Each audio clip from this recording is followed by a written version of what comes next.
네, 안녕하세요. 저는 블러드 캔디에서 타투하고 있는 쥐고스트라고 합니다. 18년 됐습니다.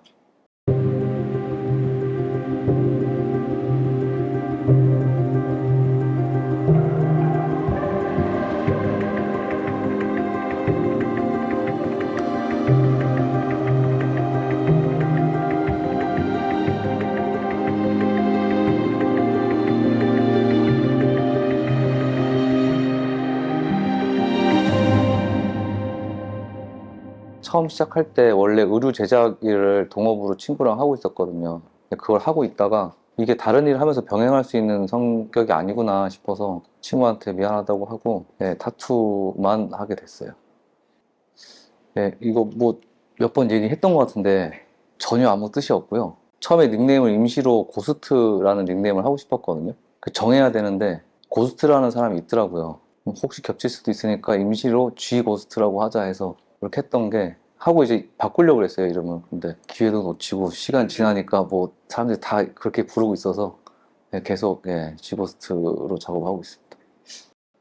어, 부산에 처음에 온 건 타투 때문에 온 건 아니고요. 놀러 왔다가 너무 좋은 거예요. 바다도 있고 사람들도 좋고 그래서 그냥 달방을 얻어서 그때부터 살기 시작하다가 서울을 다시 가야 되는데 못 가겠더라고요. 친구들도 생기고 해서. 그래서 그때부터 계속 살고 있습니다. 어, 저희 작업실에 식구들이 여러 명 있어요. 여러 명 있는데 특징이라고 하면 서로 어떤 그림체나 스타일이 많이 겹치지 않고 다 자기들마다 뚜렷하게 개성 있는 그림들을 그리고 있는 것 같아요. 그래서 제가 이제 같이 생활할 사람들을 선택을 할 때 제일 중요하게 생각하는 것 중에 하나가 뭐냐면 그 친구들도 우리 샵에 와서 좋은 영향을 받고 피드백을 받고 싶어서 오겠지만 저도 마찬가지거든요. 누가 들어오는지 따라서 제 작업에 미치는 영향도 있을 테니까 그런 거 보면은 운이 좋게도 좋은 작업자들하고 작업을 하고 있습니다. 일단은 블랙워크라는 장르의 매력을 가지고 있는 거는 맞는데요. 블랙워크라는 장르가 뭐냐고 물어보면 사실은 잘 모르겠거든요. 뭐 컬러 유무에 따라 나뉘느냐 아니면 뭐 머신을 쓰는 뭐 스킬에 따라 나뉘느냐 하면 최근에 보면 딱히 그런 것 같지도 않아요. 부분적으로 컬러를 쓰시는 분도 있고 고전적인 뭐 블랙 앤 그레이처럼 매그넘을 적극적으로 쓰는 작가들도 있고 그래서 그냥 흑백이 베이스가 되는 형태의 그림이라고 생각을 하는데 저는 그렇게 이해를 하고 있고요. 제가 원래 타투 시작하기 전에 그림 그리는 걸 좋아했어요. 그때 주로 그리던 게 펜화예요. 연필보다 펜을 주로 많이 썼고요. 예를 들면 아크릴보다는 파스텔 더 많이 쓰고 연필보다는 펜을 더 많이 쓰고 했는데 그 그림들 그릴 때 제가 느꼈던 질감 같은 분위기 같은 거랑 지금 제가 하고 있는 장르랑 제일 비슷했어요. 그러다 보니까 하고 싶어지고 하고 있는데 계속 재밌는 것 같아요. 선이 막 모여서 면이 되고 막 어두운 공간이 되고 이런 게 재밌어서 아직도 그렇게 생각하고 있어요. 제가 어릴 때 되게 어릴 때부터 좋아했던 작가가 백진스키라는 작가가 있거든요. 그러다 보니까 그림도 좀 암울하고 좀 무거운 그런 분위기 그림들을 좋아했는데 처음 타투 시작하고 얼마 안 됐을 때 보니까 로버트 에르난데스, 뭐 폴부스 이런 분들 있잖아요. 요새 뭐 이렇게 많은 사람들이 아는 작가는 아니지만 저희 세대한테는 진짜 아이돌이고 우상이었거든요. 그 두 분 작업을 너무 좋아했어요. 이런 게 타투를 할 수 있다는 것도 그때는 몰랐는데 처음 보고 너무 충격이고 그래서 나도 저런 작업을 하고 싶다라는 생각에 다크 이미지라는 장르를 처음 연습을 해서 작업을 하기 시작했거든요. 계속 그거를 한 10년 가까이 했을 거예요. 하는데 물론 되게 재밌었고요. 언젠가 다시 열심히 하고 싶은 장르긴 한데 원래 제가 좋아했던 그림이 이 선으로 이루어진 펜화 그림이다 보니까 펜화 그림을 이렇게 어두운 분위기로 할 수도 있지 않을까 해서 지금 하는 장르를 하고 있게 처음 타투 시작했을 때부터 지금까지 질감입니다. 예, 그거는 뭐 항상 그렇게 생각을 하고 있고요. 그러니까 어떤 특정한 디테일이 특정한 부분이 집착을 안 하려고 하는 편이고요. 전체 분위기나 그림이 가진 질감, 텍스처 이런 게 제일 신경이 많이 쓰여요. 그래서 그게 잘 안 나오면 다 다시 그리는 경우가 많은 것 같아요. 그 디자인을 그대로 쓰는 종류의 작업을 했던 적은 없고요. 배경에 어떤 부분이 쓰였다거나 어떤 그림의 주요한 캐릭터가 어떠한 형태라든가 이런 거를 갖다가 썼던 적이 있는데, 내가 아무리 솔직히 저는 지금도 그렇거든요. 오늘 한 작업 아니면 뭐 다음 주에 할 작업들이 절대 100%제 창작물이라고 생각을 하지 않아요. 상당히 많은 지분이 제가 좋아하는 다른 작가들, 타투 하는 사람일 수도 있고 뭐 그림 그리는 사람, 만화 그리는 사람일 수도 있는데 다른 작가들에게 있다고 생각하거든요. 그런 면에서 누군가 내가 존경하는, 좋아하는, 닮고 싶은 작가의 그림을 흉내내 본다든가 어떤 특정 부분을 적극적으로 사용해 본다든가 하는 거는 어쩔 수 없기도 하고 도움이 분명히 된다고 봐요. 그런데 가끔 가다가 저한테 막 DM이나 메일로 오는 내용들 중에 보면 이 사람이 네 그림을 그대로 사용해서 작업을 하고 있다, 이런 게 너무 많을 때는 하루에도 여러 명이 연락이 오거든요. 일일이 대응을 할 수가 없어서 아, 그렇구나 하고 그냥 있는 것 뿐인데, 그거는 도움이 안 될 것 같아요. 뭐 수록님도 작업을 할 때 아시겠지만 플러시를 짜서 도안을 만든 다음에 몸에다가 그걸 작업을 할 때는 실시간으로 뭔가 수정이 돼야 되거든요. 그죠? 그 이유가 그 사람 피부에 어느 정도 굴곡이 있고 어느 정도 사이즈고 피부 특성이 어떻기 때문에 우리가 그걸 수정을 하게 되는데, 그거에 대한 이해가 없이 그냥 그대로 갖다가 쓴다는 거는 도덕적인 문제 때문에 안 된다라는 얘기는 굳이 뭐 할 필요가 없을 정도로 당연하고요. 순수하게 내가 무언가 자기 실력을 늘리는 데 도움이 되느냐라고 본다면 저는 여러 가지 변수에 대응해서 나온 결과인데, 그거에 대한 이해 없이 그냥 베껴서 한다는 건 오히려 마이너스라고 생각을 합니다. 그 얘기 되게 많이 들었어요. 저기 막 외국에 여행 다니고 뭐 하면 사람들이 너는 왜 플러시 올릴 때 워터마크도 없고 정면에서 올리냐, 옆에서 이렇게 사선에서 찍어서 그 사진 올리고 이러는데, 저는 제가 막 사선에서 찍든 워터마크 찍든 쓸 사람 쓸 거라고 생각하거든요.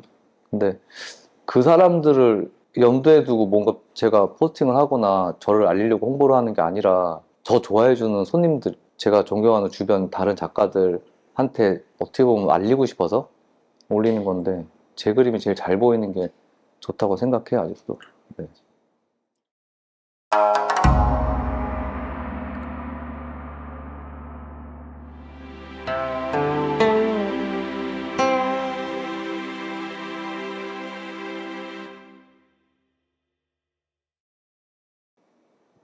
근데 이거 얘기를 뭐 자주 나이 많은 친구들 만나면 얘기하긴 하는데, 그때는 오히려 인간관계라고 해야 되나?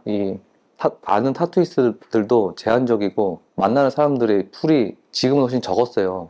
공통적인 건 다들 저도 그랬고 너무 외로웠던 것 같아요. 다른 작업자들 작업을 좀 보고 자극을 받고 싶어도 볼 채널이 너무 없었어요. 어쩌다가 조금 친하게 된 작업자들 샵에 놀러 가서 플러시도 보고 홈페이지 알게 되면 가서 보고, 그 정도였던 것 같아요. 그래서 그게 제일 힘들었던 것 같습니다. 뭔가 욕을 먹든 칭찬을 듣든 뭔가 이제 피드백이 있어야. 본인 타투가 어떤 방향으로 나아가는지가 궁금한데 그죠. 그런 네. 거죠. 그게 너무 없었어요. 너무 없으니까 아무래도 좀 너무 갇힌 생각으로 작업을 했던 것 같고요. 그리고 이제 장비나 이런 부분에서도 너무 열악했고, 지금 지식도 너무 없었고요. 위생에 대한 부분도 솔직히 부끄럽지만 그때는 좀 엉망이었습니다. 네. 뭐 이제 그런 생각하는 분들도 있는 것 같아요. 너무 쉽게 오픈돼 있다 보니까 오히려 그 정보를 취하는 사람들이 진지하지 않게 정보를 대하는 것 같다라는 얘기를 종종 듣는데, 그건 이제 그 사람의 문제지 상황 자체는 되게 좋다고 저는 생각을 합니다. 지금이야 이제 뭐 한국의 작업자들이 되게 활발하게 여러 나라에서 작업을 하고 있고, 뭐 게스트웍 말고도 실제로 다른 나라에 가서 이제 완전히 생활을 하시면서 하시는 분들 많잖아요. 근데 예전에는 워낙 그런 선례가 너무 없다 보니까 뭔가 내가 막 인터넷에서 접하던 그런 샵에 가서 그런 작업자들하고 같이 작업을 해보고 싶다라는 의도가 제일 컸고요. 신기하더라고요. 막 어떤 샵은 제가 페이스북에서 몇 년 동안 지켜만 보던 샵인데 내가 가서 거기서 작업하고 하니까 기분도 좋고, 손님이 한국 사람이 아니잖아요. 그러니까 원하는 거 취향도 다를 테고, 거기서 되게 재밌는 게 많았던 것 같아요. 내가 미처 생각하지 못했던 아이디어들도 손님들한테 듣는 경우도 많고 해서 스타일, 아이디어 이런 면에서 차이가 제일 많았던 것 같습니다. 좀 더 다양하게 네네. 뭐 예전에는 막 작업 안 풀리고 답답하고 할 때 일부러 작업 더 많이 잡고요.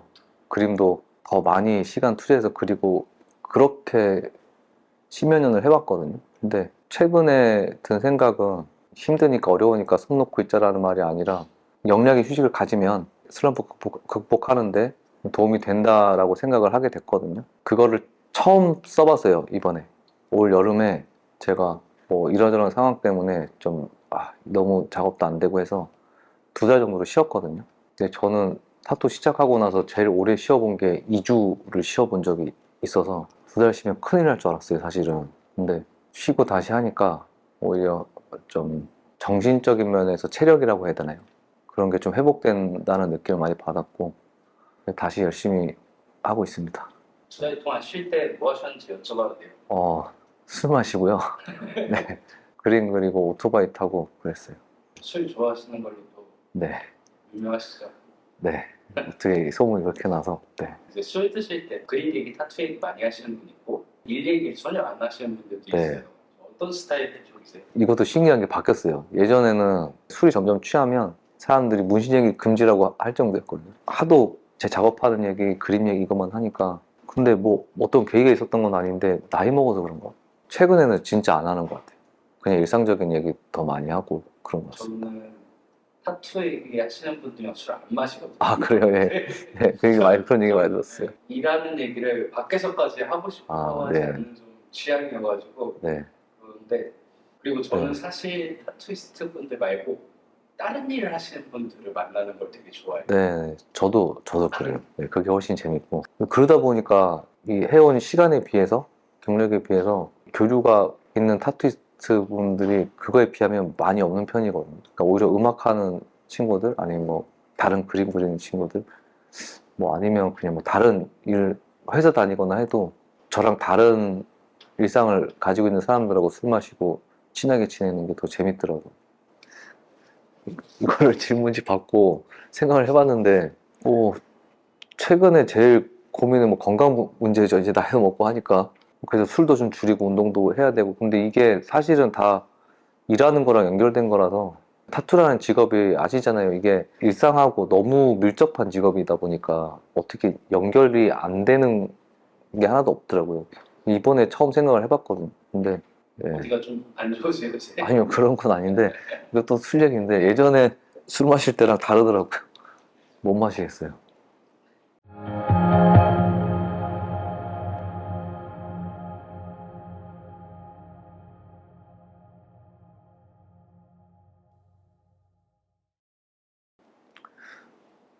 그렇게 전망이 있지는 않습니다, 솔직히. 예, 어떤 이유 때문에? 많은 분들이 동의하실 것 같은데, 일단 뭐, 시장의 상황 자체가 명백한 레드오션이고요, 사실은. 그리고 예전에 비해서 타투이스트로 시작을 해서 성공할 확률이 현저히 낮은 것 같아요. 예전하고 비교도 안 될 정도로 많은 수의 사람들이 뛰어들고 있기 때문에. 근데 그렇다고 시장의 사이즈가 커진 건 아니잖아요. 그렇기 때문에 뭔가 성공을 할 확률은 훨씬 더 힘들어지고 있다고 생각을 하는데, 그리고 평균적인 실력들도 너무 많이 올라갔고요. 성공을 했을 때 얻을 수 있는 것들이 예전에는 이만큼이었으면 지금 훨씬 크다고 생각을 하거든요. 그런 면에서는 자신 있는 사람들은 시도를 해봐도 괜찮다고 생각을 하는데, 뭔가 그냥 적당히 중간만 가면 된다, 이게 안 되는 것 같아요, 요새는. 너무 힘든 것 같아요. 저는 제일 중요한 게 지구력이라고 봐요, 사실은.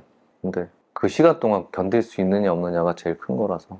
근데 이게 너무 이렇게 말로만 하면 너무 진짜 꼰대 소리 같잖아요. 근데 아무리 생각해도 그거 말고는 안 떠오르더라고요. 그게 제일 중요한 것 같아요. 이건 뭐 술자리에서 자주 하는 얘기인데, 타투이스트로서의 제일 마지막 목표가 뭐냐 하면 독립이거든요. 네, 브러드 캔디 샵에서 식구들하고 이렇게 있는 이게 아니라 그냥 혼자, 순수하게 혼자만 남아서 하는 게 목표이기도 한데, 여럿이서 같이 하는 게 싫다 이런 얘기가 아니고요. 처음 샵을 만들고 나서 계속 항상 누군가를 좀 서포트 해야 되고 그런 입장이 있었던 것 같아요. 근데 순수하게 저라는 개인만 생각하면서 작업을 해보고 싶다라는 생각이 있어서 은퇴를 앞두고는 아마 혼자서 마음대로 좀 하다가 그렇게 되지 않을까 싶어요. 제가 이미지가 엄청 재미없고 이런 이미지거든요. 그래서 이거 인터뷰할 때 다른 영상들 봤어요. 근데 되게 재밌더라고요. 그래서 나도 좀 이참에 좀 이미지가 좀 이렇게 되면 좋겠다 생각했는데 정작 제가 말을 그렇게 재밌게 못한 것 같아서. 근데 제가 아까 팀원들한테 여쭤봤는데 원래 재미가 없으시다고. 네, 맞습니다. 모쪼록 편집을 좀 잘 좀 부탁드릴게요. 네. 브로드캔드의 쥐고스트였습니다. 고생 너무 많으셨습니다. 고생하셨습니다. 고맙습니다. 네, 고생하셨습니다. 고생 많으셨습니다. 고생하셨습니다.